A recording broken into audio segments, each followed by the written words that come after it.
యేసుక్రీస్తు నామమున ఈ కార్యక్రమంను వీక్షిస్తున్న మీ అందరికీ శుభములు తెలియజేస్తూ ఉన్నాను.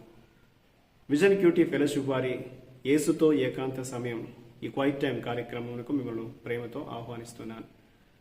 దేవుని వాక్యాన్ని ప్రతిరోజు ధ్యానించుటకు దేవుడు మనకు అనుగ్రహిస్తున్నటువంటి సమయాన్ని బట్టి ప్రభుకు వందనాలు తెలియజేస్తున్నాను. యెషయా గ్రంథం నుండి మనం వాక్యాన్ని ధ్యానిస్తున్నాం. ఈరోజు మన ధ్యానం కొరకై ఏర్పరచిన లేఖన భాగము యెషయా గ్రంథము 36వ అధ్యాయము 1 నుండి 22వ వచనం వరకు. ముందుగా ఈ భాగంలో మనం 4వ వచనం నుండి 6వ వచనం వరకు చదువుకుందాం. అప్పుడు రబ్షాకే వారితో ఇట్లనెను, ఈ మాట హిజ్కియాతో తెలియచెప్పడి, మహారాజైన అష్షూరు రాజు సెలవిచ్చినదేమనగా, నీవీలాగూ చెప్పవలెను, నీవు నమ్ముకొను ఈ ఆశ్రయాస్పదుడు ఏపాటి ప్రయోజనకారి, యుద్ధ విషయంలో నీ యోచనయు నీ బలమును వట్టి మాటలే. ఎవని నమ్ముకొని నా మీద తిరుగుబాటు చేయుచున్నావు? నలిగిన రెల్లు వంటి ఈ ఐగుప్తును నీవు నమ్ముకొనుచున్నావు కదా. ఒకడు దాని మీద ఆనుకున్న ఎడల అది వాని చేతికి గుచ్చుకొని దూసిపోవును. ఐగుప్తు రాజైన ఫరో అతని నమ్ముకున్న వారికి అందరికీ అట్టివాడే. ఈనాటి లేఖన భాగం ఆధారంగా మనం ఏర్పాటు చేసుకున్న అంశం ఏదనగా రబ్షాకే యొక్క మానసిక యుద్ధము, రబ్షాకేస్ సైకలాజికల్ వార్. నేటి వాక్య భాగం యొక్క సారాంశాన్ని మనం గమనించినట్లయితే, అష్షూరు రాజైనటువంటి సన్హెరీబు వారి మనోధైర్యాన్ని దెబ్బతీయడానికి యెరూషలేముకు లాకీషును పంపాడు.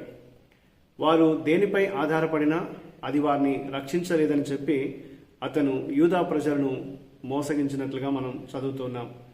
ఐగుప్తును విరిగిన కర్రగా అతడు కొట్టిపారేశాడు.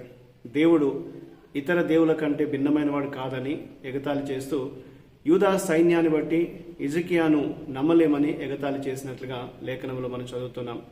రబ్షాకే హిజ్కియా బిరుదును ప్రస్తావించకుండా కేవలం పేరుతోనే సంబోధిస్తూ సన్హెరీబును హెచ్చిస్తూ మహారాజైన సన్హెరీబు ఇలాగూ తెలియచేయమని చెప్తున్నాడని ఆయన చెప్పడం మనం వాక్యంలో చదువుతున్నాం.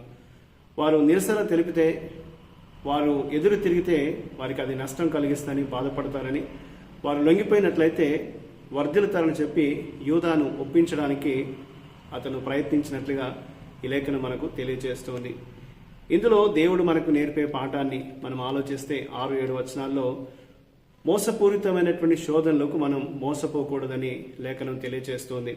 ఐగుప్తు మీద ఆధారపడటము నిరర్ధకం అన్నది నిజమే, కానీ దేవుని విషయంలో అది వాస్తవం కాదు. ఎందుకనగా దేవుడు నమ్మదగినటువంటి వాడు. సత్యాన్ని అబద్ధాలతో కలపడము సాతాను యొక్క పురాతనమైన ఎత్తుగడ. మొదటి నుండి సాతాను అదేవిధంగా మనుషులను మోసగిస్తూ వాడు కొనసాగిస్తున్నటువంటి ప్రయత్నం అది. కాబట్టి కష్టపడము మన జీవితంలో మనం ఎల్లప్పుడూ కూడా సరైనటువంటి ఆలోచన కలిగి వివేచన అభ్యసించి సత్యాన్ని గట్టిగా పట్టుకొని ఉంటేనే అబద్ధాలను ధైర్యంగా తిరస్కరించగలుగుతామనేది ఈ లేఖనం మనకు జ్ఞాపకం చేస్తుంది.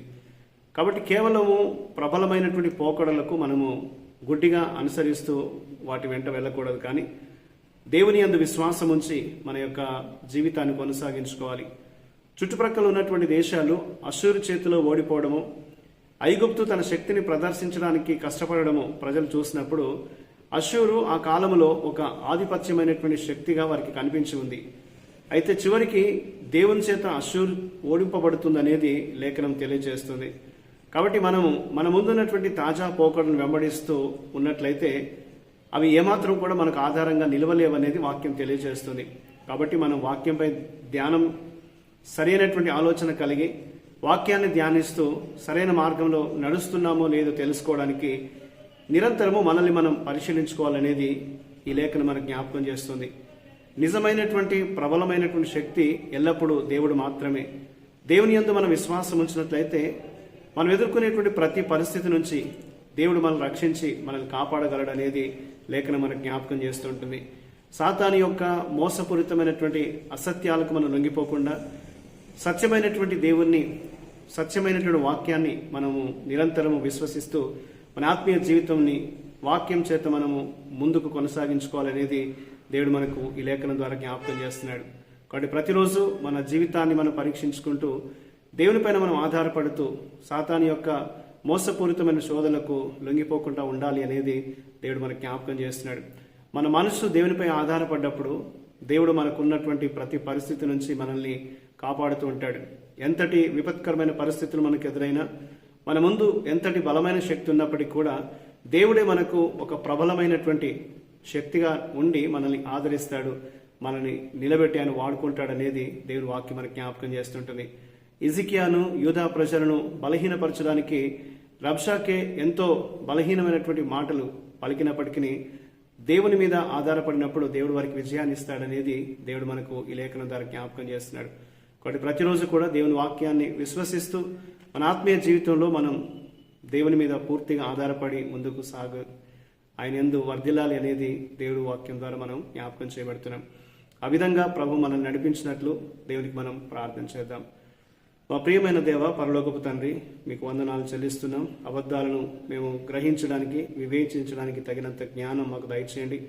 మీ మార్గంలో ప్రభు మేము నిశ్శబ్దంగా నడవడానికి మాకు ధైర్యాన్ని దయచేయండి. మీ చిత్తానుసారంగా మమ్మల్ని నడిపించమని, మీ సత్య మార్గంలో, వాక్య మార్గంలో మా జీవితాన్ని స్థిరపరచమని యేసుక్రీస్తు నామమున ప్రార్థిస్తున్నాను తండ్రి. ఆమేన్.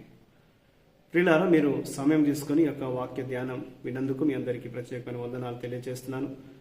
ప్రతిరోజు మీకు అందించబడుతున్న ఈ అనుదిన ధ్యానాలు మీకు దీవెనకరంగా ఉన్నట్లయితే మీ అనుభవాలను మాతో పంచుకోవాల్సిందిగా కోరుతున్నాను. ప్రభు కృప మనకు నిత్యము తోడయుండి కాపాడునుగాక. ఆమేన్.